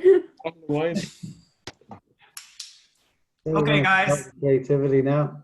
Okay, guys. So look at we have about another 15 minutes to go, to be honest. But look at, I tell you what I want you to do is I want you to put in from each of the teams, right? I would like you to put in just one idea that came in terms of what you think, what kind of ideas or combinations are potentially driving the future of the sector that you're in. So if you could use the chat, it's going to be a bit mayhem because I should have appointed a team leader to do this, to kind of synthesize and put up one or two, but it's fine to just go for them all, right? So any ones that you discussed, just put them into chat. What kind of combinational ideas do you think are going to drive the future of the space that you're operating in? What do you think is happening? Okay, let's go for it. At least one suggestion each would be amazing. So AI and automation for sure, Anthony. 3D scanning and point cloud service. Very, very good, Owen. Mini nuclear reactors for power buildings. Is this a possibility in the future? I think so. Computer coding mixed with BIM. For sure, it's going to happen. So again, we'll have this chat saved, Greg, just to say to you, so you'll get some of these back and you can look back on them and see what you think is, if there's consensus for example, it's particularly interesting. So I'm seeing 3D scanning with the point cloud, the mini nuclear reactors, the computer coding mixed with BIM, the scripting and coding. Costs will be under the M&E. Drone site surveys from Jamie's group. Megan's group is saying to develop smart buildings further and use nudge economics to steer towards the sustainable practices. Love it, Megan. Michelle is saying standardizing things between engineers using AI to implement. Absolutely. Data acquisition, Gavin says, from buildings to inform current and future building design. Automation of design tasks. Susan is saying remote site inspections or using third party for inspections. Craig is saying cost estimating and digital engineering combined. Very, very, very much so, I would think. Paul is saying a greater understanding of programming within Revit. Colin is talking about the drive towards UX, user experience, allowing users apps to link to buildings and make them work the way they want. Iterative, quick changing building function. Owen Plunkett is saying AI and enhanced programs to quicken up calculations and system design. Vinny's talking about using AR with Revit to do site walks remotely, allowing somebody to do a site walk in Australia virtually from the office in Sandyford. That has to be the future. Group 8, I think, is Internet of Things with nudge theory and behavioral economics from Adiata. And Paul is saying Revit has a total design solution, including VR for remote site walks for your home, combining lighting with heating, cooling in one product. Kieran is talking about bringing together different specialized skills and software to help streamline delivery, solid state RCDs. I'm going to have to do some work on my 3-lettered abbreviations. Residual current devices. That's it. Oh, yeah. Everyone. Cool. Thank you, Simon. Rob Ralph is saying automating more parts of the design and spec process. For sure, that has to happen. Nico is talking about IoT and data collection to design more future-proof buildings. Gary is saying large scale and site generation. Michael is talking about digital twin modeling of existing buildings. For sure. Developing a full template BMS graphics design to submit for an office or residential building. Yes, Greg is talking about blockchain for sustainability. I had a chat with Greg very briefly about that the other day. It's a definite, in my opinion. Benjamin is talking about building and construction standardization, DC.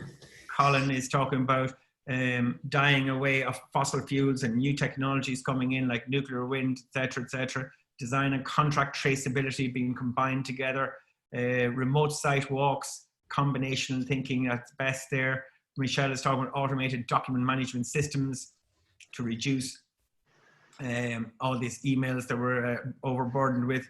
And Bernard is talking about site service software, tying in Virgin Media ESB, best route to building switch rooms, etc. We've got Sada Falan is going EU-funded sustainability projects. Yeah, see, that's a really nice combination there, because it's a very much a who's going to fund.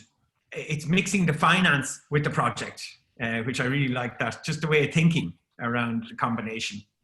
Nico is talking about machine learning to make buildings learn what it requires and adjust accordingly. Surely that's definitely going to happen. I'm sure you're all in the smart area. Colin Quinn is talking about blockchain to centralized data centers change as a result of blockchain. Interesting question, Colin. Paul Sinnott is saying create a stronger association with KPPN for providing contract staff on hard to fill roles on specific projects. Really nice idea there about combinational thinking, combining one or more of the businesses that you have to work better together. Stephen agreeing with a client, we get access to their BMS data post handover for a period, get real world data back into our design process. Dirk is talking about incorporating specialist design items into our services. Jonathan is saying using Revit as its full potential rather than just for coordination. Kieran is saying developing Skynet AI, and James finally is saying improved association with design team members. Interesting, just interesting to get us all really our creative juices flowing, flex those creative muscles a little bit, but also having firsthand feel of those breakout rooms. My hunch is, I would have liked to have done a quick survey, but my hunch is that I'd say over half of you have never been into a breakout room. That's what I hear generally when I see this. And just see what it's like to go into that breakout room and how you might use it in the future in terms of virtual collaboration is, for me, crucial on a day like today.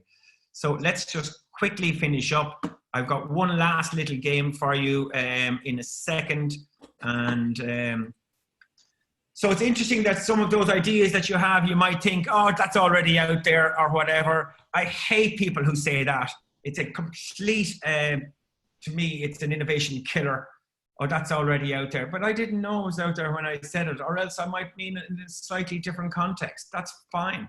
And that's why it's those types of comments that promoted Steve Jobs to saying creative people always feel like they're cheating because they simply saw something in one place and applied it to another.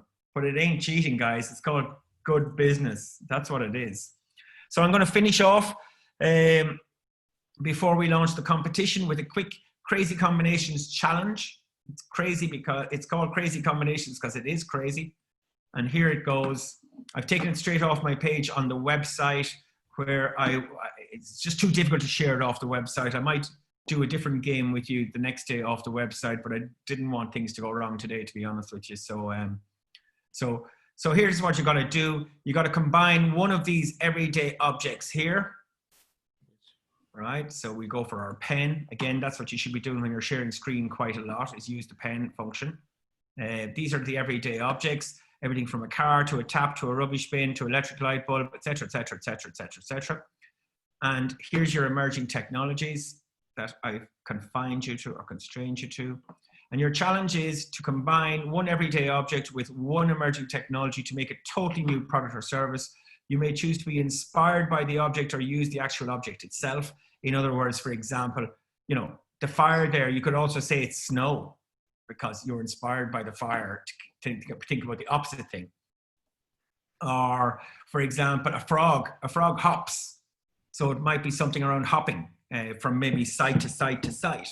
That's fine as well because you're being inspired by the object. Your idea can be as crazy as you wish.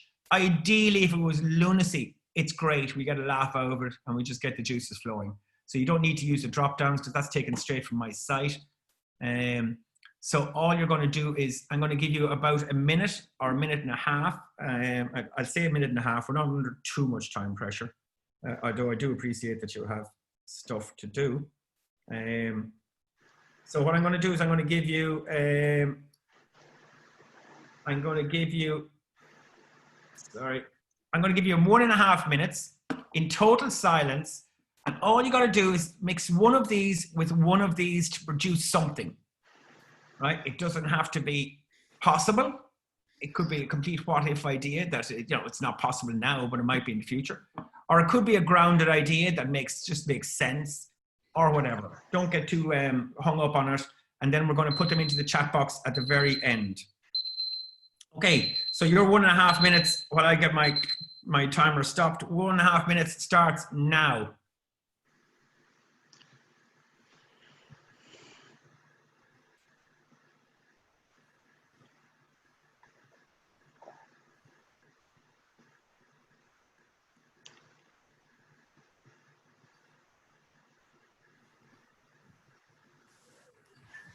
Mixing and matching.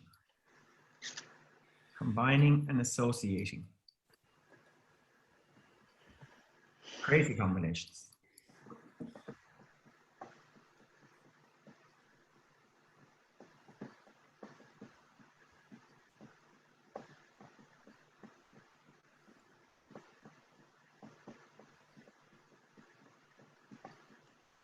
Don't panic if there's nothing coming to you.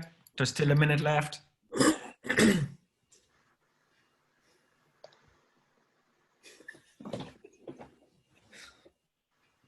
There's still a minute left.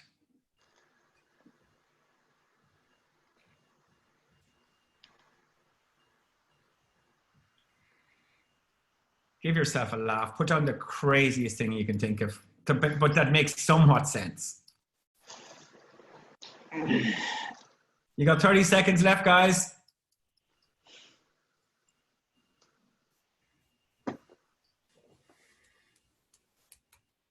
Crazy combinations. There are so many of them. 10 seconds left. I can see some people look very casual, like as if they've had a great idea. Okay, done. All you intelligent engineering type people, I have no doubt you're going to be amazing. Put it into the chat box as quickly as you can, into the chat box, and we'll read out. We won't be able to go through them all because I do want to, but I do want to go through a fair few because it's a bit of crack.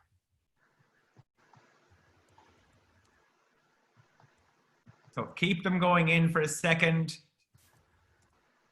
There's no such thing as a bad idea. That's one thing we've got to foster over the next few months is what's called the safe psychological space. There is no such thing as a bad idea at all. And in fact, even though you might think your idea is stupid, it could be the beginning of something amazing. So let's quickly have a look. I'm going back up here. I'm going back up here to look at where we finished off the last one. Okay. So robotic baby bottle making, for sure. Mark, completely on there. Derek is suggesting a biometric paw reader to allow dogs to get in and out of your house. Derek, that's my favorite. That's my idea. That's the one I always give an example of when I'm doing this. A biometric paw reader to allow the dog in and out of the house so they can be in the garden during the day when everybody's working. That's brilliant. And even at nighttime. Luke is suggesting the drone can carry food to people who order it instead of delivery drivers or cyclists. Absolutely, Luke. Angie is suggesting 3D printing edible food. Love it, love it. They say that's not too far off, you know, is 3D printing edible food. I think there's examples of pizzas and burgers that have already been done and they don't taste too bad apparently. Neil Murray is suggesting a drone roller coaster where you are attached to a drone which will then fly you around creating roller coasters from around the world in your local field. Now, just look at Neil there. I can tell you, I don't know Neil from Adam, but I know already he'd be very good at innovation because look at the vividness of his description. Right? This is called elaboration. It's one thing to have an idea. The other thing is to communicate the idea. And that's a brilliant communication around that idea. Owen is suggesting dog and robotics, a pet that doesn't poop. I love that as well. That's a really big bug that people could do it, eliminating their lives. Sean is saying a weightlifter and robotics for a VR crane lifting. Yeah, big time. Milk bot delivering milk to baby at night. Obviously, there's many with babies in the room, Greg. Football and biometrics, Arsenal are still shite. John Corner, we completely agree with you there. We're going to reinforce that message tonight, I think. Michael Boyle is saying driverless car and artificial intelligence, self-driving taxi service. Hey, isn't that the way it's going to go? None of us are going to own cars. I think none of us. In 20, 30 years' time, we're all going to be going, I want a car now, and it's just going to pull up outside the door, and we're going to be paying some kind of fixed annual fee for it. Where's the fun in that?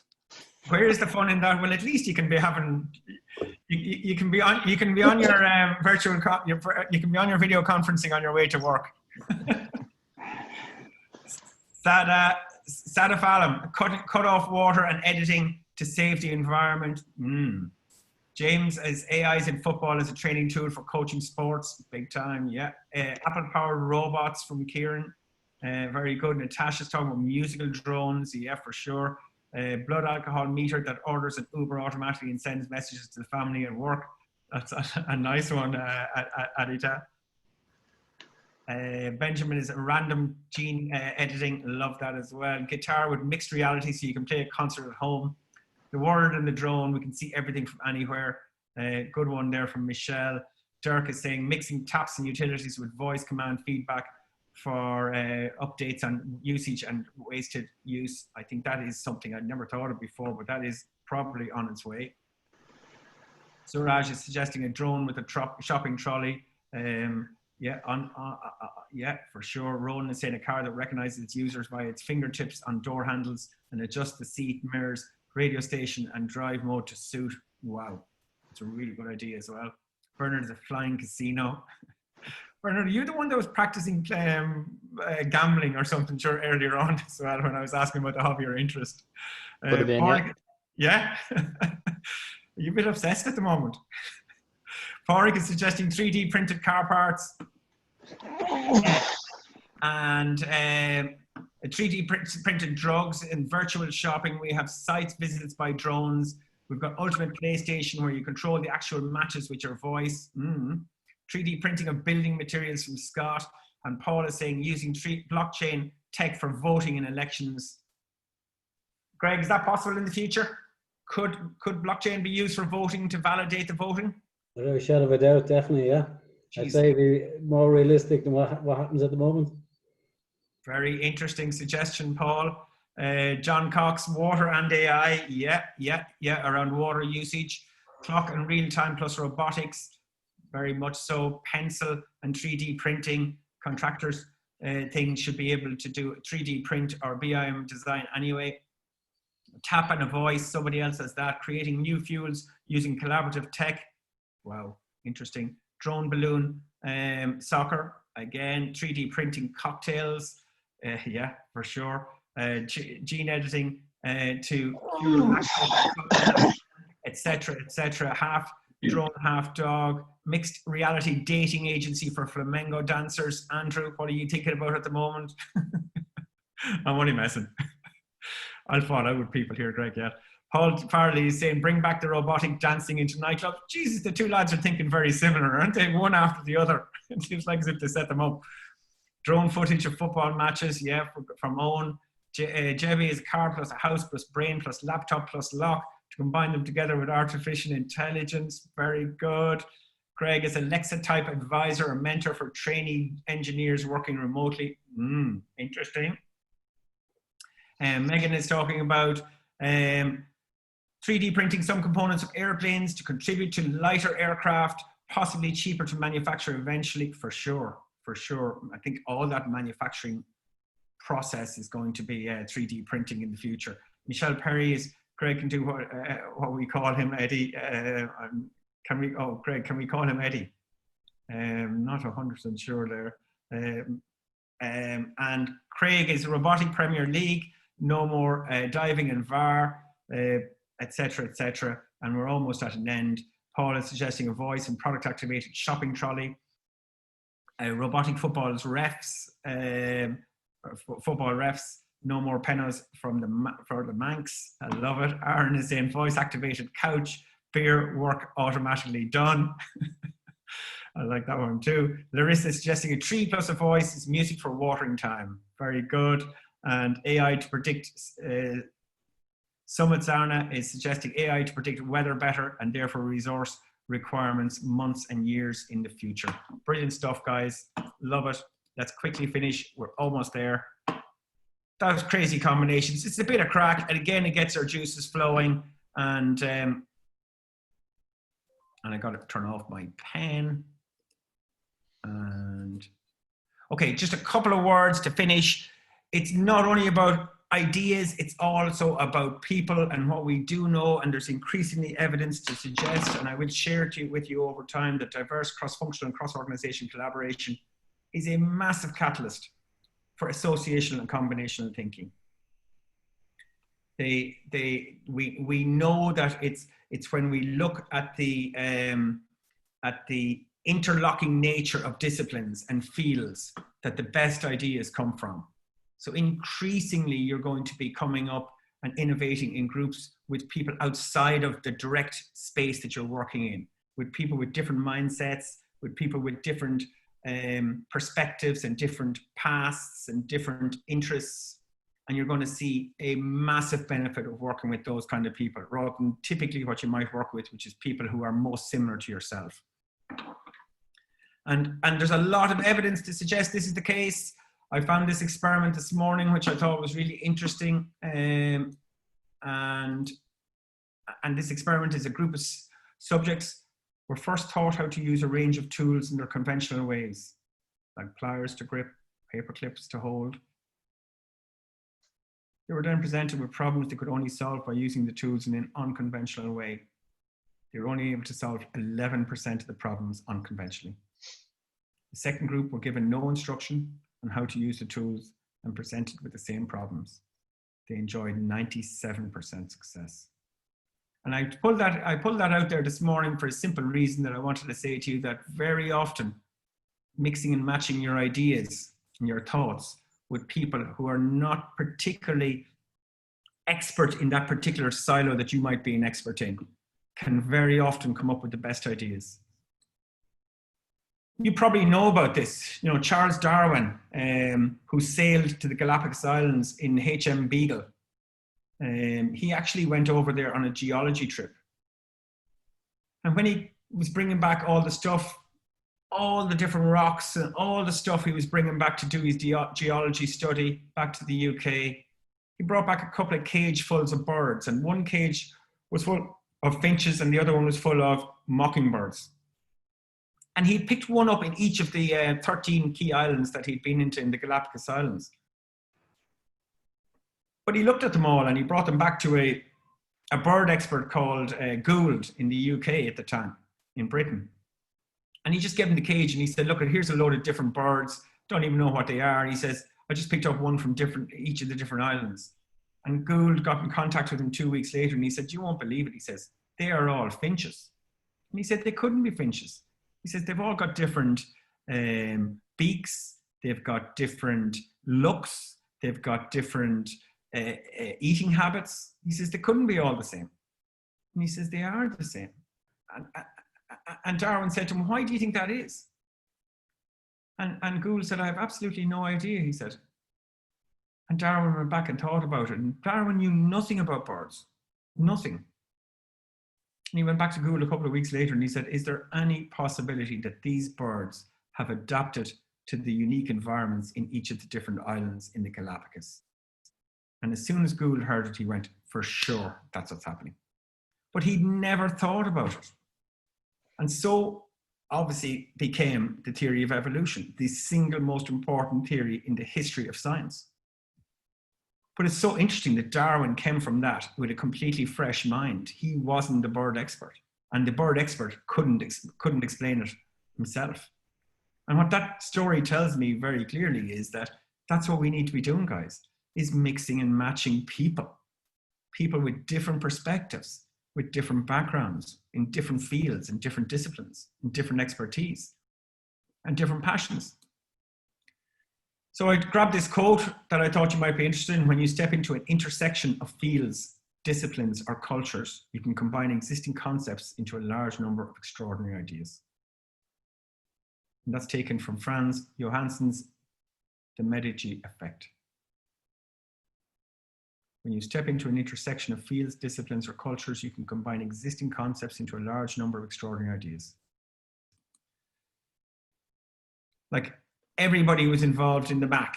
All sorts of software, hardware engineers, mathematicians, engineers, all sorts of people. Simmery in neuroscience now, in Trinity, where I know the neuroscience department very well, they have people from all different disciplines working on different parts of neuroscience now, not just brain experts, because they know that everybody's bringing different perspectives to it. And I've no doubt this is what's happening in COVID as well. We're bringing many, many disciplines together to try and find this magic vaccine. Many, many different disciplines, not just one. This is not going to be sorted out by virologists. This is not going to be sorted out by specialists. This is going to be sorted out by diverse people coming together with different skill sets, mixing and matching their ideas to try and solve the problem. So competition time, guys. This is the last slide. The competition is, you're going to be asked to chat, to combine, to associate, to mix and match a business activity at Ethos with an emerging technology. A business activity with an emerging technology to create something new or different that could add value to Ethos Engineering either today or in the future. And how we're going to do that in the red below is you're going to get an email tomorrow or Friday at the latest, and you're going to have predetermined teams of 6 or 7, and you're going to be given 1 week to think about how you might mix and match one business activity with one emerging technology to create something new or different that could add value to Ethos Engineering. The idea isn't to come up with the most amazing idea, to be honest with you. It's to begin to feel what it's like to work with different people with different backgrounds, and then to see how do you get on and stuff like that. It's only the very, very early stages here that we're looking at. So there will be some prizes, but those details will be sent tomorrow, or as I say, Friday at the very, very latest. And that's basically it, guys. That's combination thinking.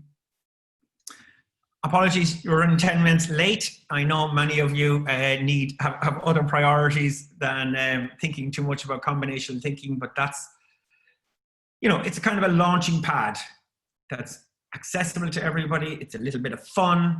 It's a little bit playful. We learn a little bit more about collaboration, but mainly focusing on this idea of combination or associational thinking. So very best to look in the competition. I'll be looking forward to seeing the entries and the quality of the entries and what they're like. You don't need to overthink it. It's very, very simple, but it'll be all specified in the email. Think of it as just a fun opportunity to kind of work with somebody else that you don't normally work with. I'll be with you again several times over the next few months. I'm really going to enjoy working with you. I know that for a fact. I just do want to finish off by a particular thanks to Greg, to Colin, and to John for putting the trust in me to help them on this innovation journey. To all of you guys for your full participation during this session, thanks a million. And of course, to the magical mixologist, Federico, cheers. See you guys. Thanks. Thanks, Fergal. Cheers, Fergal. Thank you very much. Bye-bye. Greg, I'm just going to leave Greg and leave you to it, okay? Okay, thanks a lot. Cheers, guys. See you, Thanks. Fergal. Bye. Thanks again. Yeah.